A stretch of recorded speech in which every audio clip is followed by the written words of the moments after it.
Hey guys, so because of the pandemic, I come outside to make my videos, and I'm sorry if the wind is blowing, but it's a beautiful day. I've been stuck inside the house all day in the studio doing different things for myself and other people, so I wanted to step outside and make this video.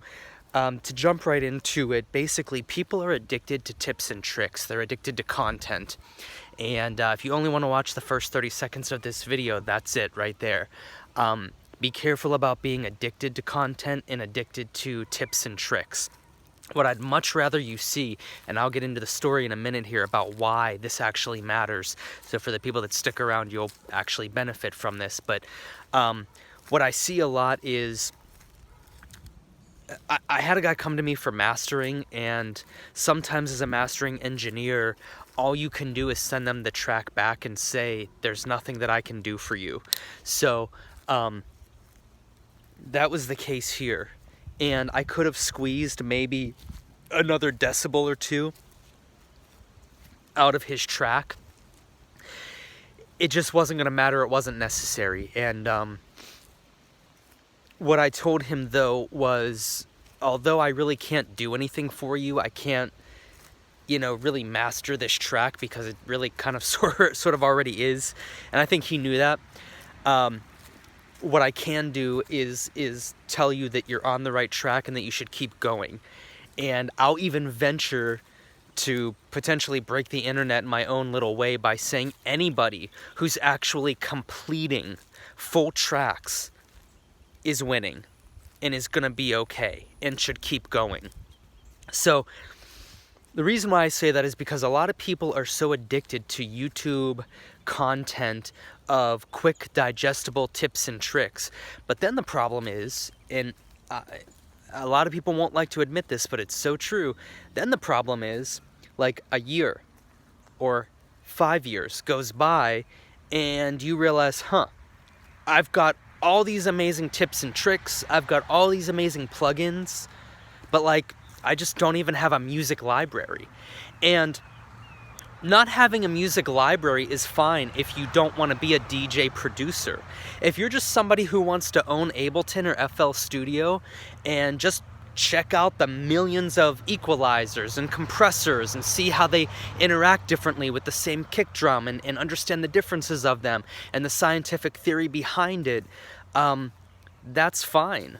But if your goal is to be a DJ and producer, and what I mean by that is to complete tracks and release them and get them out there, I really would worry less about having a bag full of, tips and tricks from YouTube, a half decade's worth of tips and tricks on how to EQ and compress and different fragmented ideas that every once in a while you attempt to string together and stitch together like a patch blanket to make a track.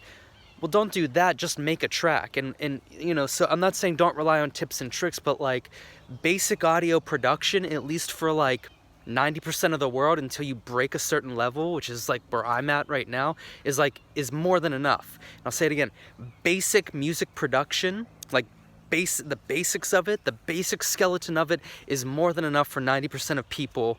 Do that for a year.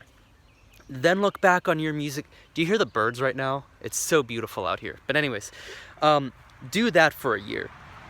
Take your DAW, take your basic plugins, and get to work on what seems like so few people can do, which is complete a darn track and release it.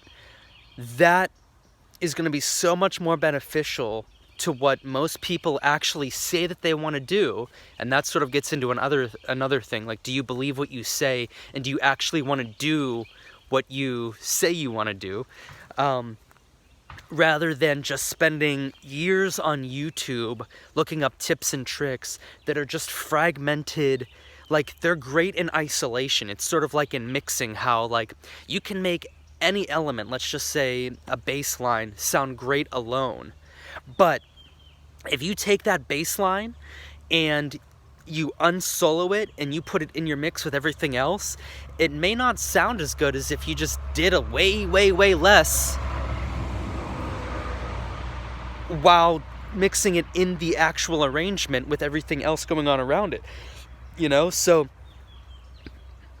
listeners are going to forgive you for having stuff that doesn't sound great. Almost every single band in the world has proven that.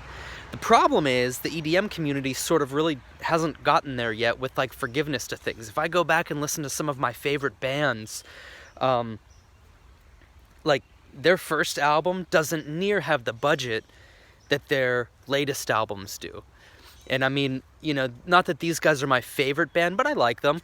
And they're a good example. They're a commercial example that everybody has heard of. Someone like Blink-182 or Green Day, like, go back and listen to their first album. Go back and listen to their first 3, 4, or 5 albums, and now listen to their latest album.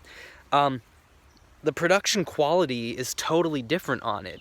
And it's better to just put out albums and grow that way, or put out singles and grow that way, than never do any of that and just have a room full of gear and fragmented tips and tricks and ideas that you try to string along and make a track with, but you realize that, like, it's hard to do. It's hard to do because that method is wrong.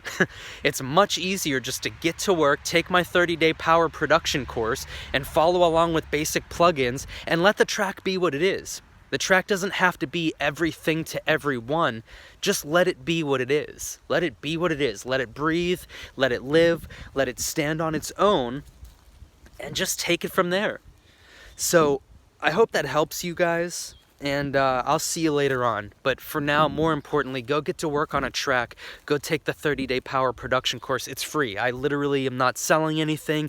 I'm not even asking for your email address necessarily. There's no exchange.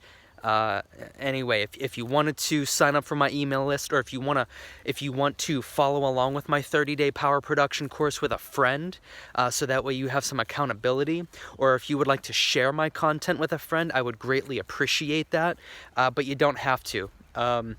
Take the course, get going on what's real if you really want to be a music producer. I'll talk to you guys later.